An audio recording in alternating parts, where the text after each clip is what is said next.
ভারতে মুসলিম নিধনযোগ্য বন্ধের দাবিতে রাজধানীতে ইসলামী ঐক্য আন্দোলনের বিক্ষোভ। ভারতের পশ্চিমবঙ্গসহ বিভিন্ন রাজ্যে মুসলমানদের ওপর বর্বরোচিত হত্যাকাণ্ড ও নির্যাতন আর সহ্য করা হবে না বলে হুঁশিয়ারি দিয়েছে ইসলামী ঐক্য আন্দোলন। শুক্রবার বাদ জুমা বাইতুল মোকাররমে আয়োজিত সমাবেশে নেতৃবৃন্দ বলেন, ভারতের মুসলিম নিধনযোগ্য অনেকাংশে ইসরায়েলকেও হার মানিয়েছে। মনে হচ্ছে ইসরায়েলকে গুরু মেনেই ভারত এই বর্বরতা চালাচ্ছে। ইতিহাস স্মরণ করিয়ে নেতারা বলেন, মুসলিমরা ৮০০ বছর ভারত শাসন করেছে। নির্যাতন বন্ধ না হলে ভারতকে চরম খেসারত দিতে হবে। প্রয়োজনে ভারত, বাংলাদেশ, পাকিস্তান ও আফগানিস্তানের মুসলমানদের ঐক্যবদ্ধ হওয়ার আহ্বান জানান তারা। সমাবেশ থেকে ভারতের এই হঠকারিতাপূর্ণ আচরণ বন্ধের দাবি জানানোর পাশাপাশি রাষ্ট্রীয়ভাবে ভারতের নির্যাতিত মুসলমানদের পক্ষে কথা বলতে বাংলাদেশ সরকারের প্রতি জোরালো কূটনৈতিক আহ্বান জানানো হয়। আমাদের পশ্চিমবঙ্গে শুভেন্দু অধিকারী ক্ষমতার মস্তদে বসার পরে সে বলেছিল যে বাংলাদেশ নাকি গাজায় রূপান্তরিত করে দেবে, এবং সেইটা 3 দিন না 3 মিনিটের ব্যাপার। আমি এই বক্তব্যকে অত্যন্ত অসম এবং বক্তব্য বলে আখ্যায়িত করে তীব্র নিন্দা করছি এবং এই বক্তব্য প্রত্যাখ্যান করছি। এই বক্তব্য শুভেন্দু অধিকারীকে উজ্জ্বল করে নিতে হবে।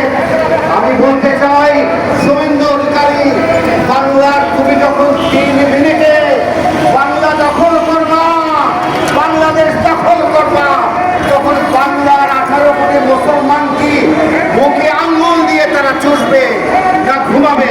তুমি কি ভুলে গেছো 1971 সালে কানাডার বাহিনীকে পরাজিত করে এই বাংলার মুক্তিযোদ্ধারা বাংলাদেশ মুক্ত করে দিল? তুমি কি ভুলে গেছো 2024 সালের 5ই আগস্ট তোমাদের দালাল শেখ হাসিনাকে এই দেশ ছাড়া করতে বাধ্য করেছিল বাংলার চৌধুরী জনতা? সুতরাং এই ইতিহাস ভোলার কিছু নাই, সাবধান হয়ে যাও, বেশি বাড়াবাড়ি করবা না, বাড়াবাড়ির পরিণাম খুব ভালো হয় না। শুভেন্দু অধিকারীকে বলতে চাই, বাংলাদেশের ব্যাপারে যে কোনো মন্তব্য করতে চাইলে আগে হিসাব করে নেবেন এই কথা আপনি কতটুকু আপনার মুখে মুখ্যমন্ত্রী হিসাবে শোভা পায়। মুখ্যমন্ত্রী হয়ে মুখ্যমন্ত্রীর পরিচয় আপনি কখনো দেবেন না, এটা আমরা আশা করি। বন্ধুগণ, এদিকে আমি বলতে চাই যে আমাদের বড় দুর্ভাগ্য, এদিকে ইরানকে টামাটামা করে দিল আমেরিকা, ইসরায়েল, আমাদের সরকারের কোনো করল না, সংসদে একটি শক্তিশালী প্রস্তাব পাশ করতে পারল না, ইমাম খালিদের হত্যাকাণ্ডের নিন্দা জ্ঞাপন করার ক্ষমতা আমাদের সংসদ রাখে নাই। আমি এর তীব্র নিন্দা করি।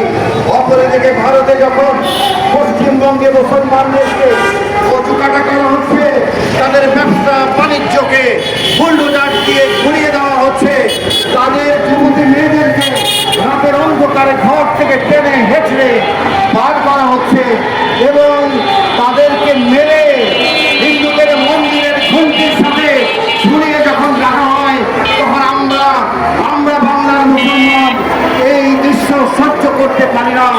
মনে হয় যেন আবার সেই প্রস্তুতি নিয়ে ভারতের মোকাবেলা করি।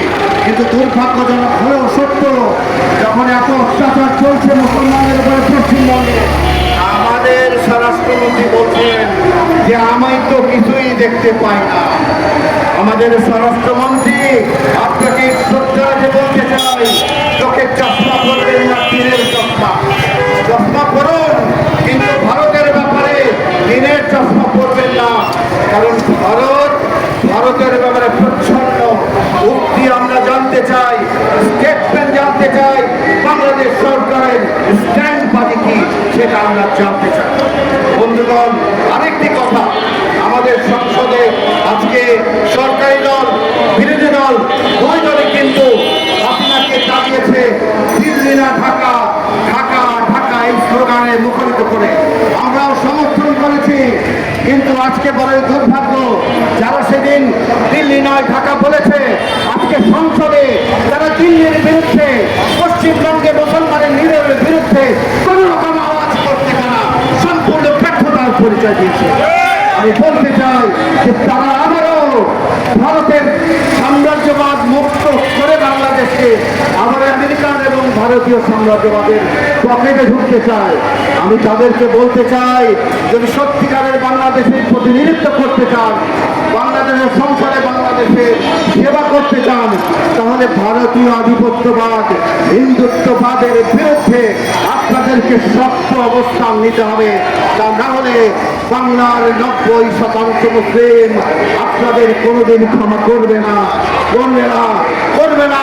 কারণ অতীতেও কেউ আর ক্ষমা কোনোদিন পায় নাই। আপনাদেরও কিন্তু খবর আছে। ভারতের ব্যাপারে সংসদে নিন্দা প্রস্তাব স্থাপন করেন এবং কূটনৈতিক সম্পর্ককে আরো উদ্ধার করেন এবং ভারতীয় আধিপত্যবাদকে কোনোভাবেই প্রশ্রয় যেন দেওয়া না হয় সেদিকে সর্বোচ্চ খেয়াল রাখেন। এই বক্তব্য দিয়েই ইসলামী ঐক্য আন্দোলনের সমস্ত কর্মী এবং নেতৃবৃন্দকে ধন্যবাদ জানিয়ে, আর আপনারা যারা আমাদের এই ক্ষুদ্র সভার কথা শুনছেন সবাইকে মোবারকবাদ জানিয়ে আমরা ভারতীয় মুসলমানদের পক্ষে আজকে অবস্থান নিতে চাই। তাদের বলতে চাই, আপনাদের ভয় পাওয়ার কিছু নাই। পশ্চিমবঙ্গের মুসলমানরা ভয় পাবেন না। আমরা 18 কোটি মুসলমান আপনাদের সাথে আছি। লড়ে যান, ইমানি শক্তি বলে আপনারা লড়ে যান। ইনশাআল্লাহ আমরা সাথে আছি। আলহামদুলিল্লাহ।